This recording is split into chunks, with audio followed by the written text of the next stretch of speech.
नमस्कार, सबसे बड़ा सवाल देख रहे हैं आप और मैं हूं आपके साथ शिवानी रतूड़ी। मिडिल ईस्ट में तनाव लगातार बढ़ता जा रहा है। ईरान, इजराइल और अमेरिका के बीच हालात और ज्यादा गंभीर हो गए हैं। अयातुल्ला अली खामनेई के मारे जाने के बाद उनके बेटे मुस्तफा हुसैनी खामनेई को ईरान का नया सुप्रीम लीडर चुना गया है। वहीं नए लीडर के चुने जाने के बाद अब ईरान ये दावा कर रहा है कि उसने इजराइल की ओर मिसाइलें दागी है। इस पूरे घटनाक्रम के बाद ईरान पर खतरा और बढ़ गया है। इस फैसले से ट्रंप ने नाराजगी जताई है। उनका कहना है कि वो नए नेता के चुने जाने के फैसले से बिल्कुल खुश नहीं है। इजराइल ने भी साफ कहा कि किसी भी उत्तराधिकारी को निशाना बनाया जाएगा।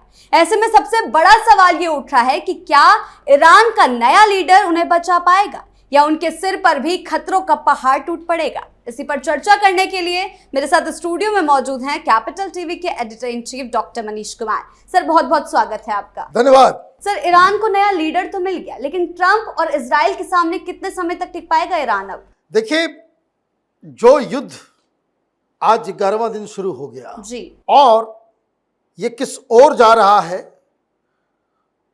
क्राइसिस किस कदर पूरी दुनिया में बढ़ रही है, इन तमाम चीजों को भी समझेंगे और हिंदुस्तान में किस तरह की गंदी राजनीति हो रही है इस वॉर के ऊपर, इसको भी समझने की कोशिश करेंगे। कोई फर्क नहीं पड़ता कि वहां पे सुप्रीम लीडर कौन बना जी, खामनेई का बेटा बने या कोई बने। What you have done, you have given one more target to Israel. कोई सुप्रीम लीडर नहीं है तो किसी को मारने की आवश्यकता नहीं है। अब सुप्रीम लीडर आपने बना दिया, उसको वो मारेगा। समय, जस्ट समय की बात है। किसी ने सोचा था कि खामनेई को भी पहला अटैक कर दिया जाएगा? और जिस तरीके से ईरान की परिस्थिति है, खामनेई का लोकेशन किसने दिया? ईरानियन ने दिया। आपको एक बात बताऊंगा, आप आश्चर्यचकित हो जाएंगे कि ईरान के बारे में सारी जानकारी इजराइल को मिल जाती है। कहीं टॉप कमांडर्स मीटिंग कर रहे होते हैं, ठीक उसी की जगह पर अटैक कर देता है। मीटिंग मॉर्निंग में रखी जाती है, उसको लास्ट मोमेंट में चेंज करके आखिर मौके पे दूसरा जगह तय किया जाता है, तो दूसरा जगह जो तय किया जाता है उसको मार दिया जाता है। तो ईरान में एक बार बड़ी चर्चा हुई कि भाई इजराइल को सब कुछ मालूम चल जाता है, उसके मोसाद के एजेंट्स जो है ईरान में हर जगह घुसे हुए हैं। तो एक कमिटी बनाई गई। कमिटी ये बनाई गई कि जो चुन चुन के गद्दारों को पकड़ेगा, मोसाद के इजराइल के एजेंटों को पकड़ेगा। बाद में मालूम चला कि वो जो कमिटी का जो चीफ था जी, वही मोसाद का एजेंट निकल गया। तो वो क्या मोसाद के एजेंट को पकड़ेगा? तो ये वास्तविक स्थिति है। युद्ध की वजह से अमेरिका, G7, दुनिया भर में अब क्राइसिस क्रिएट हो गया।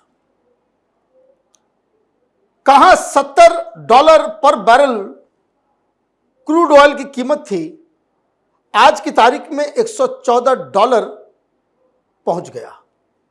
मतलब ऑलमोस्ट डबल हो गया। एक्सपर्ट्स कह रही हैं 200 तक जाएगा। तो पूरी दुनिया में कीमतें बढ़ रही हैं जी। अमेरिका में भी कीमतें बढ़ गई। पाकिस्तान में तो गोलियां चल रही हैं। पूरी दुनिया में हाहाकार मचा हुआ है। इट इज ओनली इंडिया, अकेला वो मुल्क है हिंदुस्तान जो इतना ज्यादा इंपोर्ट करता है, बाहर से तेल ला करके जनता में वितरित करता है, जो डायरेक्टली जुड़ा हुआ है इंटरनेशनल प्राइस से जी। लेकिन मोदी सरकार ने अभी तक, आज 11वां दिन है, पेट्रोल डीजल के दाम बढ़े क्या? नहीं बढ़े। ये होता है गवर्नमेंट, ये होता है लीडरशिप। और रात में ये फैसला लिया गया है कि कीमतें नहीं बढ़ाई जाएगी। आप ये समझिए कि पूरी दुनिया में प्रधानमंत्री मोदी का क्या जलवा होगा कि पूरी तरीके से इस वॉर से हिंदुस्तान की जनता को आइसोलेट करके रखा, आज तक नहीं आने दिया। पेट्रोल और डीजल की कीमत बढ़ी नहीं। अब ये तो सरकार ने किया और विपक्ष क्या कर रहा है? आज फिर देखिए हंगामा होगा। और कल मैं सुन रहा था बड़े बड़े पत्रकारों को, बड़े बड़े टीवी डिबेट के अंदर, किस युद्ध के बारे में पार्लियामेंट में चर्चा क्यों नहीं हो रही है, सारे लोगों को साथ में क्यों नहीं लिया जा रहा है जी। इतनी बड़ी क्राइसिस हो गई है। वो गला फाड़ फाड़ के सारे लोग चीख रहे, चिल्ला रहे। नहीं होनी चाहिए, नहीं होनी चाहिए। सरकार क्या कर रही है, सरकार का क्या मेन एजेंडा है, वो विदेश मंत्री ने बता दिया। आप सुनने तक के लिए आप वहां पे मौजूद नहीं रहे, आप वॉकआउट कर गए। ये विपक्ष की इररिस्पॉन्सिबिलिटी। आप उनको बोलने तक नहीं दे रहे हो। क्यों? आपकी दृष्टि है ये पता करना है आप इजराइल के साथ हो, ईरान के साथ हो, है ना। अब इसका मतलब क्या होता है? इसका मतलब ये होता है कि आप पॉलिटिक्स करना चाह रहे हो कि खामनेई मारा गया, मुसलमान सब बड़े नाराज हैं। सरकार अगर कहेगी कि भाई देखो हम इजराइल के साथ हैं, ईरान के साथ हो, तो भाई खामनेई के ऊपर प्रधानमंत्री मोदी ने क्यों नहीं एक शब्द कहा जी।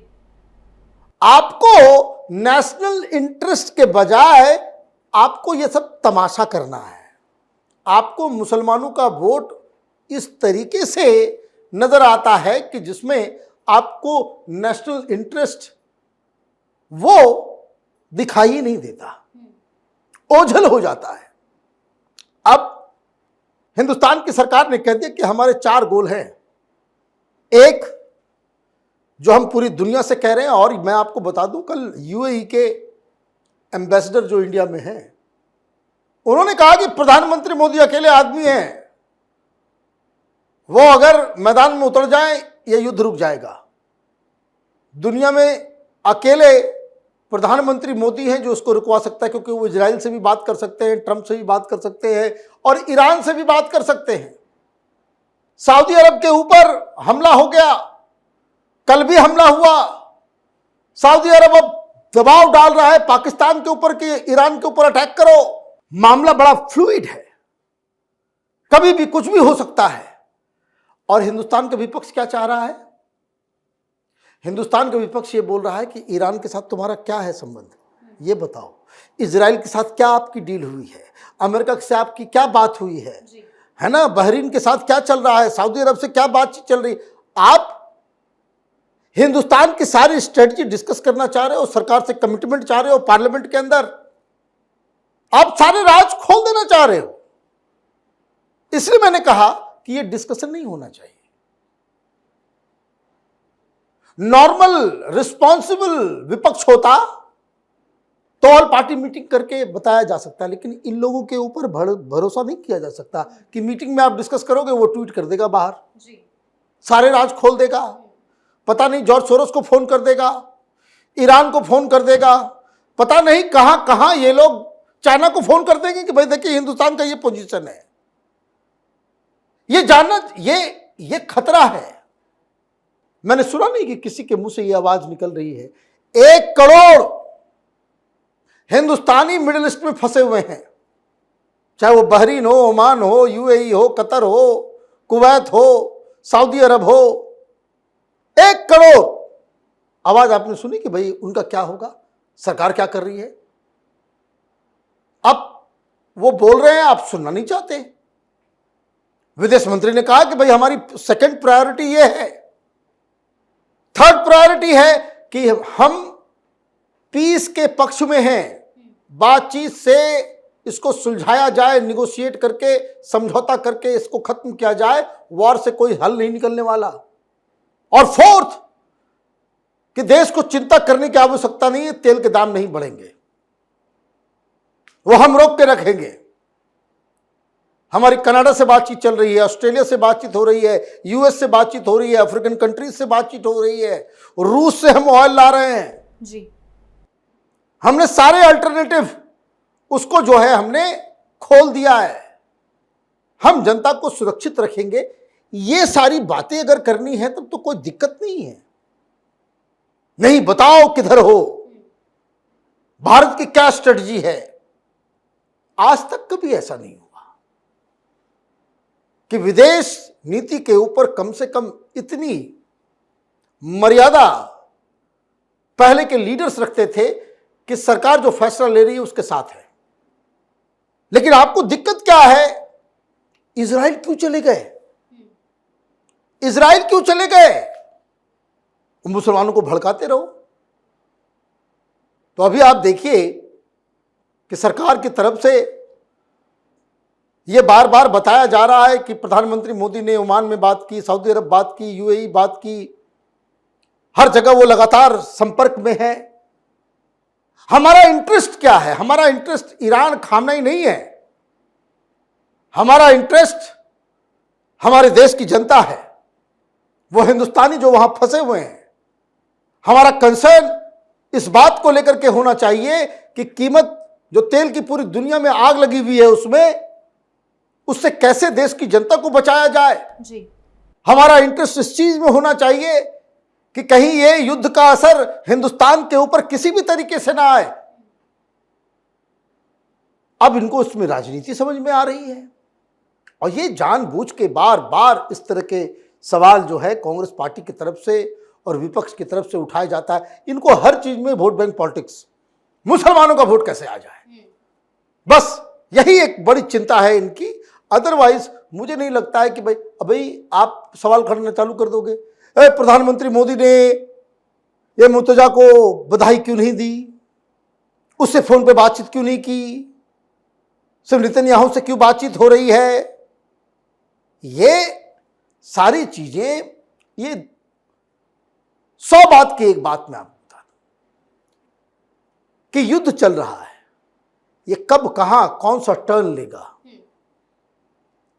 कब किधर क्या फैसला इजराइल ले ले, ईरान ले ले, कब कौन मारा जाएगा जिससे स्थिति बिगड़ जाए। आप चाह रहे हो कि ये सब चीज जो है, जो बिल्कुल फ्लूइड जैसा है कि कल कुछ भी हो सकता है। हम सिचुएशन के हिसाब से भारत की नीति और रणनीति बनाएंगे और हर 10 घंटे पे एसेस करके उसको बदलाव करेंगे, नहीं बदलाव करेंगे। ये जो लोग इस काम को देख रहे हैं वो करेंगे ना। आप पार्लियामेंट में कमिटमेंट चाहते हो, तो इस मामले में जो लोग ये कह रहे हैं कि नहीं पार्लियामेंट में डिस्कशन होना चाहिए, पार्लियामेंट में डिबेट होना चाहिए, मुझे लगता है कि ये गलत है। इसके ऊपर अभी आराम से भारत की सरकार जो फैसले ले रही है उसके साथ विपक्ष को खड़ा होना चाहिए और ये ऐसा विषय है जिसके ऊपर डिबेट नहीं हो सकता। भारत की सरकार कोई फैसला ले रही है, देशवासियों को उसके साथ खड़ा रहने की आवश्यकता है। जी सर, बहुत बहुत धन्यवाद आपका इन तमाम जानकारियों के लिए। धन्यवाद। इस युद्ध का असर अब भारत की राजनीति में भी देखने को मिल रहा है। ये युद्ध अब एक लंबे संघर्ष की ओर इशारा कर रहा है। नए नेतृत्व, लगातार हमलों और कड़ी चेतावनियों के बीच हालात और ज्यादा बदतर हो गए हैं। ऐसे में ये साफ नजर आ रहा है कि ये टकराव जल्द खत्म होने वाला नहीं है और आने वाले दिनों में स्थिति और भी ज्यादा खराब हो सकती है। तो फिलहाल इस खास शो में इतना ही। आपकी इस बारे में क्या राय है, हमें कमेंट सेक्शन में जरूर बताएं। वीडियो को लाइक करें, शेयर करें और चैनल को सब्सक्राइब करना ना भूलें। धन्यवाद।